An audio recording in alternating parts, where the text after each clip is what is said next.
Maqaa Abbaa, maqaa Ilmaa, maqaa Hafuura Qulqulluu, sadan Waaqayyo tokko Ameen. Kabajamtoota ijoollee Waaqayyoo kan taatan, Waaqayyoon kan sin jaalatu, maqaa Waaqayyootiin akkamiin isaa kana geessanii, akkamiin yeroo kana geessanii, amiin maqaan Waaqayyoo har'as borus kan galatamuu fi kan ulfaate nuuf haa ta'u. Sagalee isaa akkan dubbadhuuf Waaqni abboota keenyaa kan na gargaare ulfinnii fi kabajni isaaf haa ta'u. Egaa nagaa gooftaa keenyaa qofa osoo hin taane haati teenya qulqulleetti durboo maaramiin nagaa sin gaafadha akkamiin isaa kana geessanii akkamiin yeroo kana geessanii amiin maqaan Waaqayyoo har'as borus kan galatamuu fi kan ulfaate nuuf haa ta'u.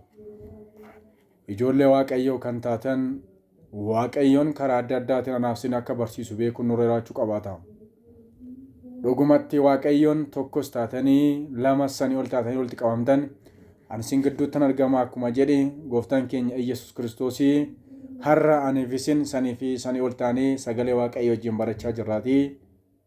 Sagalee kanaan immoo firii 30, 60 fi 100 buufnee mootummaa Waaqayyoo akka dhaallu gooftaan keenya Iyyasuus Kiristoos nu haa gargaaru isiniin jedha ijoollee Waaqayyoo. Egaa guyyaa har'aa kan wajjin barannu ergaa Phaawulos warra Roomeef barreesse Roomee boqonnaa 14 lakkoofsa 20 irra kan jiru kaafnee sagalee Waaqayyoo wajjin ilaallaa jechuudha. Egaa ijoollee Waaqayyoo kan taatan yeroon ammaa jiini kun waqtiin kun sooma raajotaati. Sooma jechuun akkuma beekamu soomni humna keenya of dadhabsiisuudhaanii gara Waaqayyootti deebinee dhalachuu gooftaa keenya Iyyasuus Kiristoos kan ittiin yaadannuu fi hanga gaafa guyyaan dhalata isaa ittiin ifa ta'utti hundi keenya kan ittiin yaadannu ta'a jechuudha. Egaa ijoollee Waaqayyoo kan taatan Waaqayyoon sagalee isaa yoo nu barsiisu, Waaqayyoon ulfinna isaa yoo nuuf kennu, yeroo baay'ee waa'ee gooftaa keenya, waa'ee Iyyasuus Kiristoos namoonni baay'een karaa adda addaatiin barsiisuu danda'u jechuudha. Kanaaf waqtiin kun yeroo baay'ee sagalee Waaqayyoo kan ittiin barannu akka ta'e, yeroon kun yeroo raajonni Waaqayyoo kan ta'an, duuka bu'oonni Waaqayyoo kan ta'an yeroo itti maal ta'anira ragaa itti baane inni immoo kan ta'uu danda'u yeroo waa'ee dhaloota gooftaa keenya Iyyasuus Kiristoos ittiin beeknudha jechuudha. Kanaaf wangeelaa ergaa Phaawulos Roomeedhaaf barreeffameef boqonnaa 14 lakkoofsa 20 irratti akkana jedhama. Nyaataaf jettee mana Waaqayyoo hin diiginii jedhama.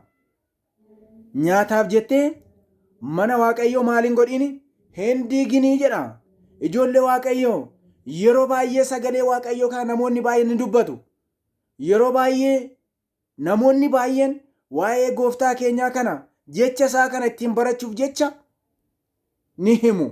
Garuu yeroo himamutti namni baay'een sagalee kana maaliin godhani hubachuu hin danda'ani jechuudha. Kanaaf egaa mana Waaqayyoo nyaataaf jennee diiguun maal jechuudha kan jedhu immoo ilaaluu jiraachuu qabaataa jechuudha. Namoonni baay'een nyaataaf jedhanii mana Waaqayyoo keessaa bahaniiru. Namoonni baay'een sagalee gooftaa keenya kana dhiisanii gara alaatti bahaniiru. Warra bahan kanaaf immoo Waaqayyoo keenya gooftaan dhugumatti laphee isaanii eebbisee laphee isaanii irra bulchee waa'ee isaa akka isaan barsiisu Waaqayyoon isaan haa gargaaru.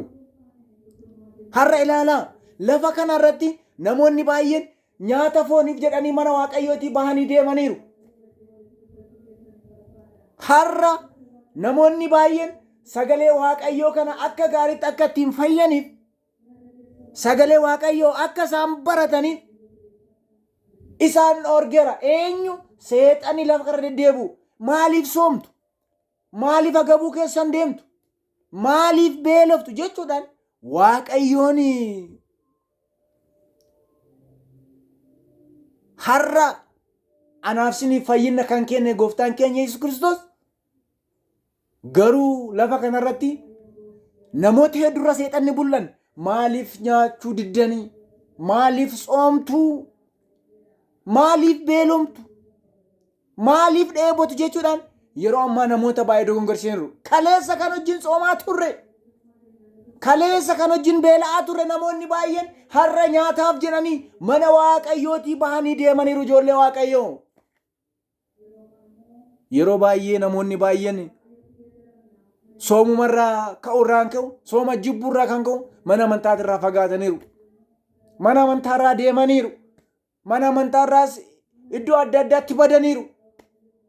Ijoollee waaqayyoo seenaa tokko kaaftanii yoo ilaaltan, Addaamii yoo fudhattan nyaataaf jedheeti mana waaqayyoo kan diige, nyaataaf jedheeti garaa ofiitiif jedheeti mana waaqayyoo keessaa kan ba'e jechuudha ijoollee waaqayyoo. Ilaalaa, namoonni baay'een seenaa kana yoo dubbatanitti himani seenaan kun akkamitti Addaam nyaataaf jedhee akkamitti keessaa ba'uu danda'e? Egaa gara Addaamitti seexanarra bulee boofni gara Addaamitti gaafa dhufu, yaa Addaam Addaam hoo galanni ulfinni siif haa ta'u, osoo kana nyaattee maal hin taatu ati? Cubbamaan taatu, addunyaa kana hunda bittaadheen. Addaam garuu isa isaan jedhame san fudhachuu hin dandeenye, hin didee. Addaam garuu seexanaaf garbamuu hin barbaanne. Gaafa kana garuu seexanni gara Hewaanitti deemee jedha. Hewaanis ni dogongorte, bira darbuu hin dandeenye ijoollee waaqayyoo. Kanaaf ni nyaatte. Gaafa nyaattu manni waaqayyoo inni kennameef sun diggame. Kennaan kennameef san keessaa hin baane. Erga baanii booda garuu boo'icha waggaa 5,500 booda gooftaan keenya Iyyasuus Kiristoos ilmoodhuma isaarraa dhalatee, haadha teenya qulqulleetti durboo Maariyaam dhalatee fayyina ta'eef manni waaqayyoo kan diggame sun immoo maal ta'e ni argamee jedha. Fannifamuu gooftaa keenya Iyyasuus Kiristoosiin, garafamuu gooftaa keenya Iyyasuus Kiristoosiin waggaa 5,000 guyyaa garaffii 666 erga garafee booda nyaataaf jedhee mana waaqayyoo kan diggame sun deebi'eef ijoollee waaqayyoo.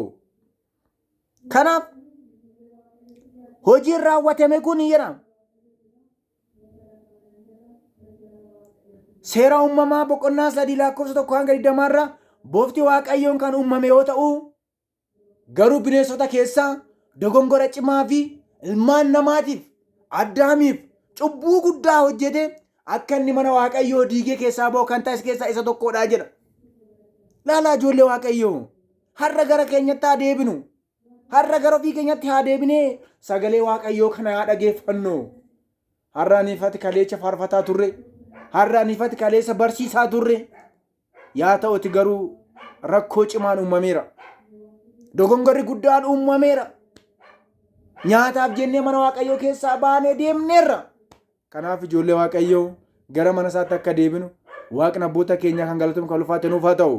Egaa sagalee kana yeroo yeroodhaan itti deebinee waa'ee kana torbee dhufu immoo haaluma sagantaa keenyaatti ol qabsiifnee itti fufna. Ijoollee waaqayyoo ulfinnii fi galanni abbaaf ilmaaf haa ta'u. Wasabaat ለእግዚአብሔር